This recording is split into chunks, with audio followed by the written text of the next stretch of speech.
स्वाध्याय इयत्ता 10वी विषय इतिहास पाठ 3 उपयोजित इतिहास। प्रश्न पहिला दिलेल्या पर्यायांपैकी योग्य पर्याय निवडून विधाने पूर्ण करा। 1. जगातील सर्वात प्राचीन संग्रहालय टिंबटिंब या शहराचे उत्खनन करताना सापडले। अ. दिल्ली, ब. हडप्पा, क. ऊर, ड. कोलकाता। उत्तर ऊर। 2. भारताचे राष्ट्रीय अभिलेखागार टिंबटिंब येथे आहे। अ. नवी दिल्ली, ब. कोलकाता, क. मुंबई, ड. चेन्नई। उत्तर नवी दिल्ली। ब. पुढीलपैकी चुकीची जोडी ओळखून लिहा। 1. कुट्टियट्टम केरळमधील संस्कृत नाट्य परंपरा। 2. रमण पश्चिम बंगालमधील नृत्य। 3. रामलीला उत्तर भारतातील सादरीकरण। 4. कालबेलिया राजस्थानचे लोकसंगीत आणि लोकनृत्य। उत्तर चुकीची जोडी रमण पश्चिम बंगालमधील नृत्य। प्रश्न दुसरा टिपा लिहा। 1. उपयोजित इतिहास। 1. एखादा विषय इतर क्षेत्रामध्ये लागू करणे व त्यातून निघणारे निष्कर्ष प्राप्त करणे म्हणजे उपयोजन होय। 2. इतिहासाची उद्दिष्टे इतर विषयांना लागू करून नवीन निष्कर्ष काढणे यालाच इतिहासाचे उपयोजन असे म्हणतात। 3. इतिहासाद्वारे भूतकाळातील घटनांसंबंधीचे जे ज्ञान प्राप्त होते त्याचा उपयोग वर्तमानात आणि भविष्यकाळात सर्व समाजाला कसा होईल याचा विचार उपयोजित इतिहासात केला जातो। 4. इतिहासात सामाजिक, धार्मिक, कला, स्थापत्य इत्यादी घटना समाविष्ट असतात, तसे या विषयांमध्ये इतिहासाचे उपयोजन होते। 2. अभिलेखागार। 1. ऐतिहासिक दस्तऐवज ज्या ठिकाणी जतन करून ठेवलेले असतात त्या ठिकाणास अभिलेखागार असे म्हणतात। 2. अभिलेखागारामध्ये महत्त्वाची जुनी कागदपत्रे, दप्तरे, जुने चित्रपट, जागतिक कराराचे ऐवज इत्यादी जतन करून ठेवले जातात। 3. अभिलेखागारामुळे मूळ कागदपत्राचे संदर्भ मिळतात, तत्कालीन ऐतिहासिक घटनांचा अभ्यास करता येतो, तत्कालीन भाषा, लिपी यांचा शोध घेता येतो, कालगणना करता येते, ऐतिहासिक वारसा पुढील पिढ्यांना हस्तांतरित करता येतो।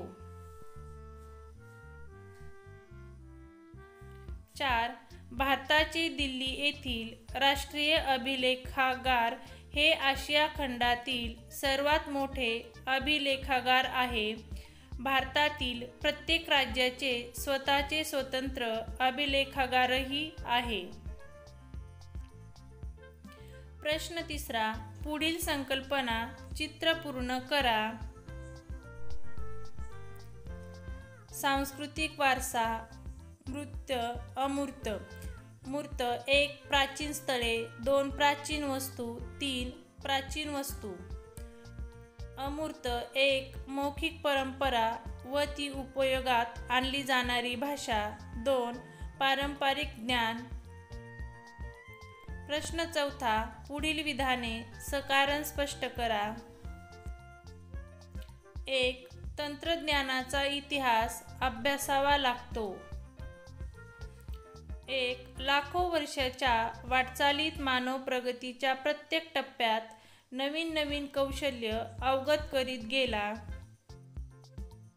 2. दगडापासून हत्यारे तयार करणे, शेतीचे तंत्र अशी वाटचाल करीत तो विज्ञान युगात आला. 3. कृषी उत्पादन, वस्तूचे उत्पादन, स्थापत्य, अभियांत्रिकी इत्यादीमध्ये बदल होत गेले. 4. यांत्रिकीकरणामुळे उत्पादन वाढले. ही सर्व प्रगती समजून घेण्यासाठी आपल्याला तंत्रज्ञानाचा इतिहास अभ्यासावा लागतो. 1. जागतिक वारशाच्या पदास पात्र ठरणारी स्थळे, परंपरा यांची यादी युनेस्कोद्वारे जाहीर केली जाते. 1. पूर्वजांनी निर्माण केलेल्या कलाकृतीची परंपरा हा आपला सांस्कृतिक वारसा असून त्याविषयी आपल्या मनात आपुलकी असते. 2. हा वारसा पुढील मानवी पिढ्यांच्या हितासाठी जपणे व त्यांचे संवर्धन होणे गरजेचे असते. 3. काळाच्या ओघात हा ठेवा नामशेष होता कामा नये. 4. यासाठी त्याचे जतन कसे करावे याच्या दिशादर्शक तत्त्वांच्या आधाराने जागतिक वारशाच्या पदास पात्र ठरणारी स्थळे व परंपरा यांची यादी युनेस्को या जागतिक संघटनेकडून जाहीर केली जाते. प्रश्न 5. पुढील प्रश्नांची सविस्तर उत्तरे लिहा. 1. पुढील विषयांच्या संशोधनात इतिहासाची संशोधन पद्धती कशी उपयुक्त ठरेल ते स्पष्ट करा. अ. विज्ञान. ब. कला. क. व्यवस्थापनशास्त्र. अ. विज्ञान. मानवी गरजांची पूर्तता आणि जिज्ञासेचे समाधान करण्याच्या प्रयत्नातून अनेक वैज्ञानिक शोध लागतात. त्याआधी अस्तित्वात असलेल्या वैज्ञानिक ज्ञानाचा उपयोग केला जातो. या शोधामागील परंपरा, कालक्रम आणि सिद्धांत यांचा अभ्यास केला जातो. विज्ञानाच्या इतिहासाचे ज्ञान प्रत्येक शोधाच्या वेळी उपयुक्त ठरते.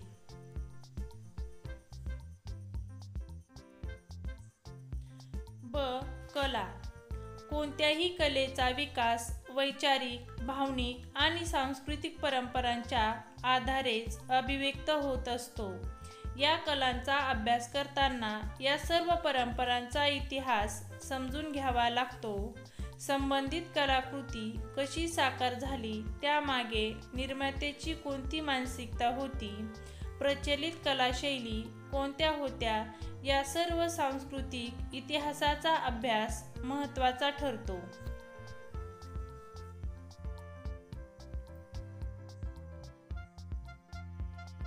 क.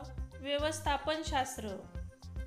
उत्पादनाची साधने, मनुष्यबळ, उत्पादनाच्या विविध प्रक्रिया, बाजार व विक्री या सर्व ठिकाणी व्यवस्थापनशास्त्राची आवश्यकता असते. वेगवेगळ्या सामाजिक आणि आर्थिक संघटनांद्वारे हे व्यवहार चालू असतात. या सर्व व्यवस्थापनामध्ये सुधारणा करणे, त्यांचा अभ्यास करणे, व्यवस्थापन सुलभ करणे यासाठी भूतकालीन यंत्रांचा अभ्यास करणे आवश्यक असते. त्यांचा इतिहास समजून घेण्याची गरज असते.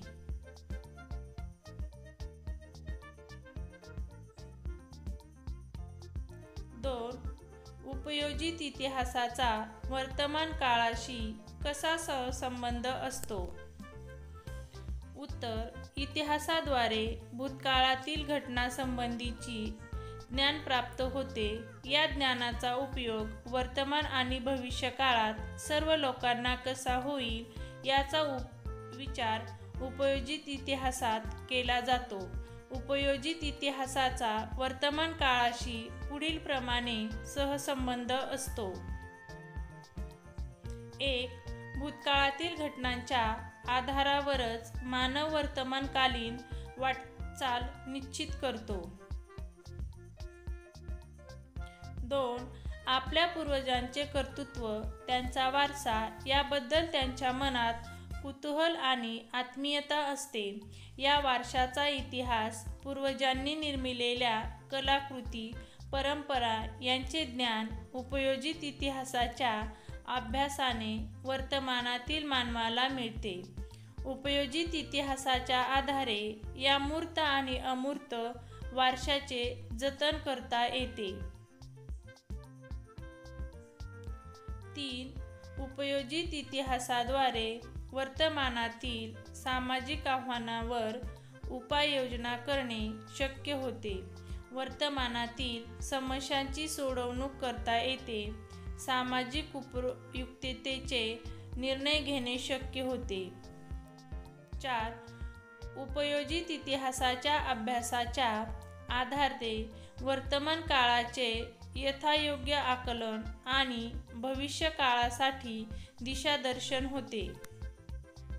3. इतिहासाच्या साधनांचे जतन व्हावे यासाठी किमान 10 उपाय सुचवा. इतिहासाच्या साधनात लिखित, मौखिक आणि भौतिक साधने यांचा समावेश होतो. या साधनांचे वेगवेगळ्या पद्धतीने जतन करावे लागते. त्यासाठी माझ्या मते पुढील उपाययोजना कराव्यात. 1. किल्ले, स्मारके, राजवाडे अशा ऐतिहासिक वास्तूंची नियमित डागडुजी केली पाहिजे. 2. वस्तूची नासधूस करणे, त्यावर नावे लिहिणे व कोरणे हे टाळण्याबाबत उपाय योजावेत. 3. ऐतिहासिक नाणी, हत्यारे इत्यादी वस्तू जपून हाताळाव्यात. त्यांची चोरी होणार नाही याची काळजी घ्यावी. 4. ओव्या, लोकगीते आदी मौखिक साहित्यांचे संकलन करून ते लिखित स्वरूपात आणावे. 4. प्राचीन ग्रंथांचे वाळवी व बुरशी यापासून संरक्षण करावे. ओलसरपणा, दमट हवा यामुळे बुरशी लागते, म्हणून त्यांना पाणी लागणार नाही याची काळजी घ्यावी. कीटकनाशक औषधांचा वापर करावा. 6. या सर्व साधनांच्या जतनासाठी अनुभवी तज्ज्ञ मंडळींचे सल्ले घ्यावेत. 7. ऐतिहासिक साधनांच्या जतनासाठी कडक कायदे करावेत. 8. या साधनांचे महत्त्व समाजाला पटवून देण्यासाठी विविध उपक्रम हाती घेऊन समाजाचे प्रबोधन करावे. 9. या साधनांविषयी, प्राचीन इतिहासाविषयी जनतेच्या मनात आपुलकी निर्माण केली पाहिजे. हा आपला प्राचीन वारसा आहे, त्याचे महत्त्व पटवून देऊन त्याविषयी त्यांच्या मनात गोडी निर्माण करावी. 10. ऐतिहासिक साधनांच्या जतनात सामान्य जनतेला मोठ्या प्रमाणात सामील करून घ्यायला हवे, तसे उपक्रम हाती घ्यायला हवेत. 4. नैसर्गिक आणि सांस्कृतिक वारसा जतन करण्याच्या प्रकल्पातून कोणत्या गोष्टी साध्य होतात? नैसर्गिक आणि सांस्कृतिक वारसा जतन करण्याच्या प्रकल्पातून पुढील गोष्टी साध्य होतात. 1. प्रकल्पांतर्गत वारसा स्थळाच्या मूळ स्वरूपात बदल न करता जतनाची व संवर्धनाची कामे करणे शक्य होते. 2. स्थानिक समाजाची घडण आणि मानसिकता कशी आहे, त्यांच्यापुढे वर्तमानात कोणती आव्हाने आहेत, तसेच स्थानिक लोकांच्या अपेक्षा काय आहेत यांचा आढावा घेता येतो. 3. सांस्कृतिक वारसा स्थळांचे जतन आणि संवर्धन करीत असताना स्थानिक लोकांच्या भावना दुखावल्या जाऊ नयेत यासाठी उपाययोजनांचे नियोजन करून स्थानिक लोकांना त्यात सहभागी करून घेता येते.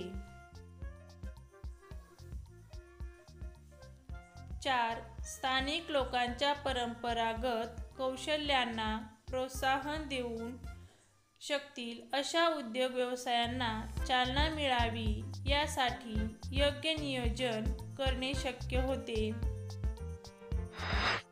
विद्यार्थी मित्रांनो, असेच नवीन व्हिडिओ पाहण्यासाठी चॅनलला सबस्क्राईब व व्हिडिओला लाईक करा.